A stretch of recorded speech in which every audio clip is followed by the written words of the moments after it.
Hi, I'm Eric Johnson. I teach at Houston Baptist University, and I'm going to be speaking on a topic of the heart as a psychological construct and why it warrants our attention.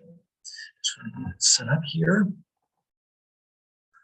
And we are aware of the heart as a physical organ that pumps blood to our bodies, but not as well as widely acknowledged, at least in the field of psychology, is the heart as a psychological organ or a module that underlies, interprets, guides, and orients human life. Yet there does seem to be some similarity to the term mind. And so the question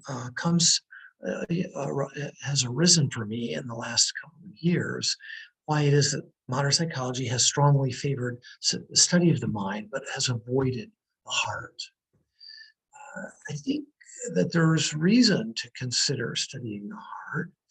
For one reason, the term heart is used in European languages like English, both for the physical organ as well as what we might call the psychological heart.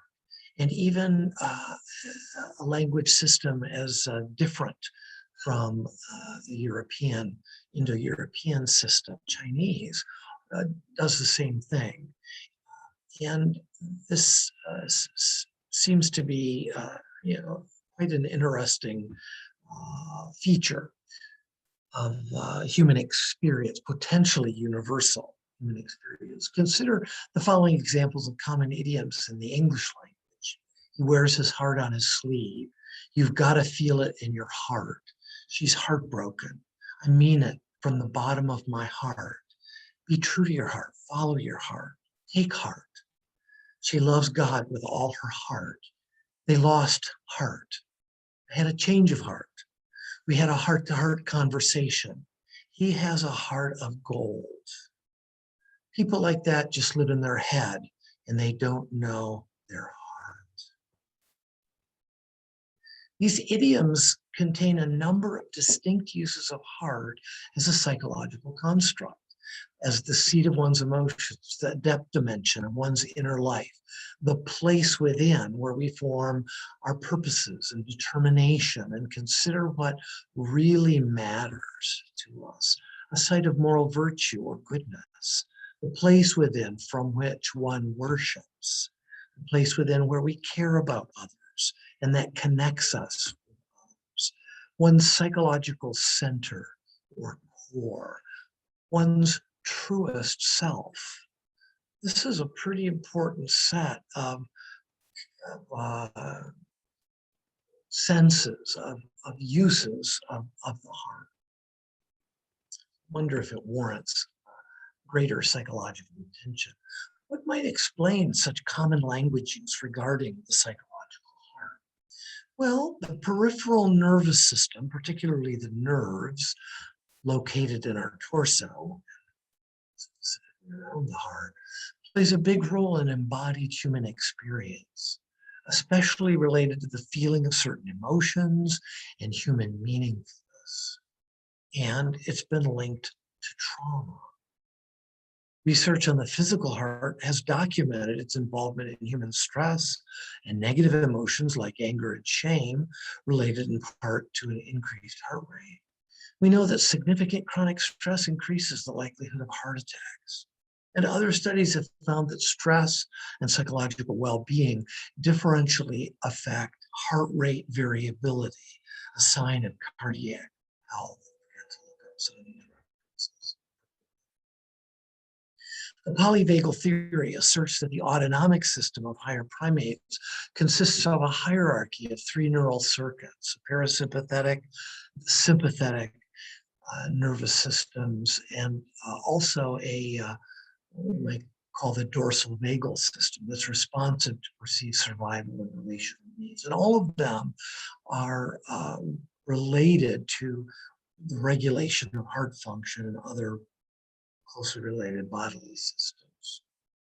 And then interoception is the label that we give the perception of an awareness of one's internal body state, different than kinesthesia.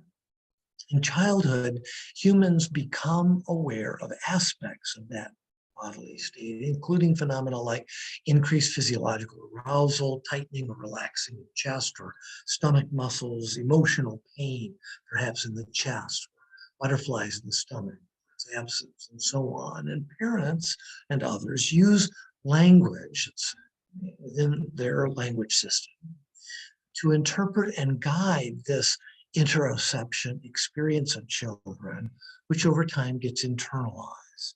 So this becomes the physiological basis for what, at least in the English language and the Chinese language and many European languages, are what gets associated with what we are calling, what I'm calling the psychological construct. As a result, awareness of and access to the psychological heart is common to human beings in many cultures across history. Yet, the psychological heart has not been the focus of modern psychology. Why is that? Well, there are a number of reasons, many of them quite understandable. The available neurological evidence has not drawn much attention to the region of the physical heart. On the contrary, neuropsychology's discoveries of brain function have consistently demonstrated that the mind's activities are located within the skull. Moreover, most of what we've learned about the psychological functions of the heart, like the emotions, point in the same direction to the brain, particularly in the case of the emotions, the limbic system, as well as emotional processing that occurs in the cortices, but nowhere near the physical location of the physical heart, the embodied location. As a result, while a few literary and linguistic scholars have shown some interest in the psychological heart, it has not yet been recognized within psychology as a worthy object of attention. Complicating matters further, the West has long had a bias towards the mind, at least as far back as the ancient Greeks, and this bias increased during the Middle Ages and exploded in the modern era as a result of Descartes and others. Aspects of human subjectivity commonly associated with the heart, for example, the emotions and desires, were generally considered to be obstacles to knowledge and truth, often considered irrational in the West. So their value to epistemology and the goals of science was far from clear. And of course, psychology, since it became a natural science in the late 1800s, embraced many of Western assumptions about the mind that favored the mind. And the early definitions of psychology focused on the mind, and that has continued to the present in a very recent edition of a modern intro text, which defines modern psychology as a science of behavior and mental processes. That definition is well known to all of us in our day. Consequently, the role of the brain in psychological functioning and the modern Western focus on the mind has made the everyday use of the term heart for many psychological dynamics probably seem quaint and scientifically naive, if not just simply patently false. So it's no surprise that modern psychology has shown little interest in investigating the psychological construct of the heart. I want to justify the claim that the heart is a legitimate psychological construct worthy of our attention in the field of psychology. And to do that, I want to appeal to a few different models. I won't have time to go into very much detail with, but I wanted to show that these would be places I would go if I had more time to address them. The first is common sense psychology or lay psychology. This approach goes back at least to the founder of modern psychology, Wilhelm Wundt, and his later investigations of higher mental processes. And decades later, in one of the first classics of American social psychology, Fritz Heider directed himself to the subject of common sense psychology and made a case that it's an appropriate part of the field of psychology. Heider believed that basing scientific psychology and common sense psychology guaranteed its validity. I share that concern. Since then, hundreds of scientific studies have been conducted on the psychology of everyday people, looking at such phenomena as the development of the theory of mind in early childhood, attributions, self-representations, and of course, many, many other topics that do form a part of the science of psychology as currently understood. I would argue that the heart is an excellent example of a construct of common sense or lay psychology, given its ubiquity historically and around the world, at least my current knowledge. I might, if I had more time, I would also direct our attention to a philosophical uh, theory of reference called direct reference theory that provides another set of reasons supporting the heart as a psychological construct warranting our attention in spite of its complex and confounded correspondence to natural research on many of the psychological heart's functions being located in the brain. Unfortunately, I don't have the time to go there today. But another theory that really, I think, offers some significant support to this project is the field of cognitive linguistics, begun by Greg Lakoff and Mark Johnson and pursued by many researchers since. It confirms the influence of what they call basic metaphors derived from bodily experience beginning in what Piaget called the sensory motor period that continue to affect human life, human understanding, and communication throughout the lifespan. They point to such examples as the deep sort of sense to human beings that up is good and down is bad that we see in idioms like, I feel up today, but yesterday I was really down. They do a much better job than I'm doing of just summarizing this way of thinking that is based on embodied experience that originates early in life. Life is a journey. Has become a metaphor that is so deeply understood and in everyday speech and communicated that way, and humans sort of innately, though not innately, interpret life. The psychological heart would appear to be another example of this kind of a basic metaphor that grounds everyday human experience, but one that refers to an experience entirely within the human body rather than to something outside.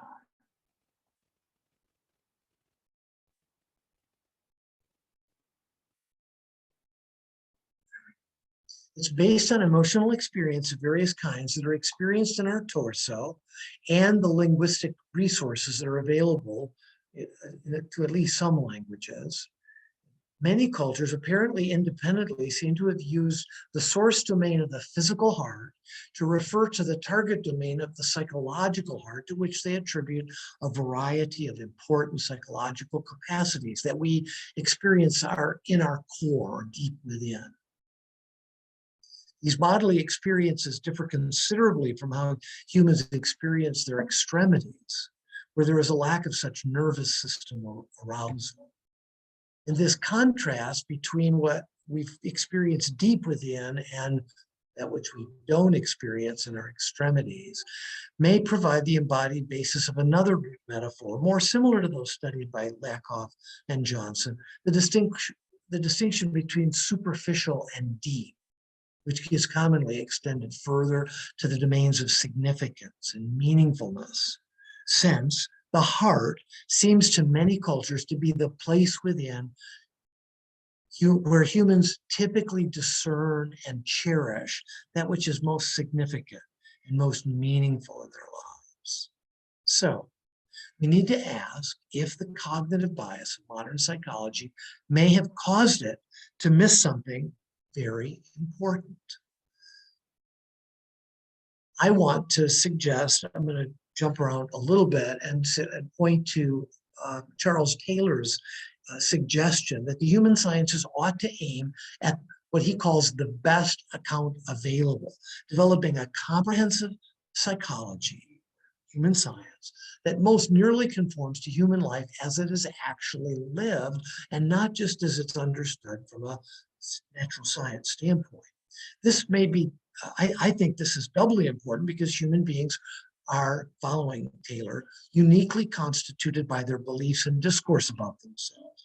So a systematically distorted psychology that leaves out some very important lived experience could unwittingly lead to an impoverishment of human life and the malformation of human beings in the name of science. So on the basis of that, I'm just going to finish there and suggest that if any of this sounds interesting, please consider joining me. My next step, which is to do a series of a number of different kinds of empirical studies on the psychological heart. These are some resources that at least informed some of my background knowledge to this study, as well as a few resources, references that I cited in this presentation. Thanks for your time.